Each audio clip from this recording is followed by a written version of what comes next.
Can you explain the basic concepts, because I'm a complete noob, and the concepts of how Dungeons and Dragons even works? I have no clue. Have you ever played like a video game? Of course. RPGs? Of course. Okay. Same thing. It's just a story. And but how, like, you have a card that pulls the... Who makes the story up? The dungeon master. So there's a dungeon master. So he just thinks of some crazy wild shit. Usually, yeah. He comes in and he just tells this story. So we all pick characters. So we pick our own characters. We do all the defense, this, armor, this, whatever that. And then we all sit down and like he narrates the story. So he says, you guys all happen to be in a bar. You know, I'm a thief. So like I'm usually by myself in the corner. The other person's having a good time. Everyone could talk like their character. And then he says, in walks a orc, you know, shot in the back with blah, blah, blah. And like he says what he says. And then what do you guys do? And it's just like, all right, well, I'm going to check his pocket. Let's say he fell over dead. And I go, I check his pockets. And he goes, okay, roll for initiative. So you have to roll to see what you get. If you find anything. But how are you determining like what's on him? The dungeon master's he already is predetermined all of this shit? The whole story. Yeah, so that takes a while. Does he have to write it out? However you take notes. You can get books of it too, you can even get books, like pre-made stories. Yeah. So you can get pre-made stories. I bought one actually, and don't you move characters around and shit, or no? So there is a tabletop, and you can move your characters. But if online there is a like a virtual tabletop and we have like our characters, he moves it or we can move it. And yeah, there's a map. So he'll be like, this corridor you can't see past the corridor. So he'll be like, what do you guys want to do? And I'll be like, I want to use my senses and see if I could sense anything around the corner so we don't just get fucking attacked, because you know we don't want to deal with that. And yeah, dude, it's all, and you think it would be lame, and You would the way I'm describing it, it sounds lame.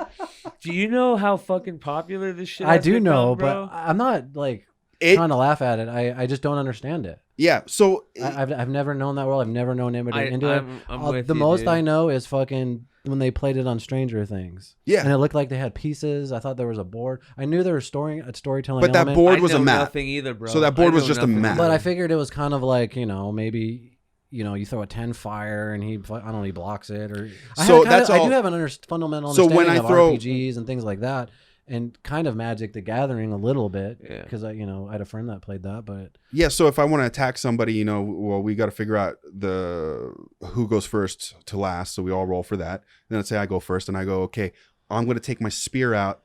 And this was when I was a noob. I'd do stupid shit like that. I'd say, I'm going to take my fucking bow and arrow out. I'll do a backflip and fucking shoot the arrow just because I'm a stupid ass thief. And then dumb me, the dungeon master, he goes, all right, roll for dexterity for that flip.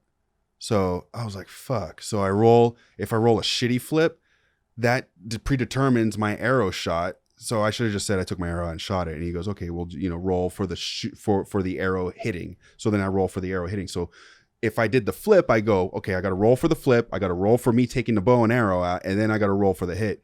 Like, I made the story much harder for myself as opposed to saying, just take the fucking arrow out and shoot it. So you essentially just start making believe. It's like acting. But a lot of it's just making up as you go. Yeah. Okay, so if there's fucking 4 people and you're playing with them, and I'm just like, I don't like that fucking guy. Yeah, I could just fucking ruin his story and shit, right? And wait, the dungeon master or a player? If I in am your the team? Dungeon master. Yeah, but that's just being a dick. Yeah. But my point is you can manipulate how. Yes. Yeah. So that's the fun part of being a dungeon master. There's good dungeon masters and there's bad dungeon masters. Well, what's more fun, being the dungeon master or being the player? Player. Yeah, well, some people love dungeon mastering, but like the Drew... Brian probably likes it, huh? No, but he would be good at it. He seems like he would be good at it. No, he's just creative at just bullshitting. Yeah. So Drew, he's our dungeon master, and he's great at coming up with stories. He's just a little more monotone. He's not as like colorful with his words. He's getting a lot better. You probably get some like really animated ones. And yeah, so it just depends on the storyteller. There's a show or a podcast that somebody told me about where it's a bunch of celebrities. Yeah, Joe Manganiello, Vince Vaughn. Yeah, the dude from Rage. What's his face? Tom Morello. The Undertaker, not the Undertaker. It's a bunch of like celebrities you would never think would get together, and they're all playing Dungeons and Dragons. Yeah. It's fun. Yeah, James Gunn. Yeah. No, it's a lot of fun, and you can spend a lot of money on it because those little characters on your tabletop when you play in person, like you could start amassing a mountain and a big orc and a fucking dragon, and I just don't understand what you do with them in the game though. It's just for visual. It's for visual, and you can only let's say Monopoly has pieces. Like I go here, I'm gonna get 500. Yeah, but okay, so think of checkers, the square board. So it's conquering or trying to get your piece to so area. So let's say I can only move three spaces up to hit the guy, and he's 5 spaces away, so I have to pull my bow and arrow out. So there is a sense of distance, and then when we're outside of fighting, then you can walk anywhere you want. We're like, okay, let's run down to the end of the corridor. But if you don't watch out, there might be a booby trap that you just walked into, so you kind of take it slow. You're like, okay, is there anything? You start asking the dungeon master, do we see a string in the fucking thing? And he goes, roll for perception. So you roll and see if you perceive anything. And then he goes, oh yeah, you rolled, it's rolled high enough. And he goes, you see a glimmer on the floor, and you find out that it's a string that might be attached to a booby trap. What do you want to do? And then one of us will go, I'll shoot it with an arrow from far away, or we'll just all step over it. Then it's just a team effort. That's crazy. I'm exactly like you. I have never known how Dungeons and Dragons works ever. It's interesting. Yeah. It's dude, trust me, you'll play it and then fall in love with it. I don't think I'll ever play it.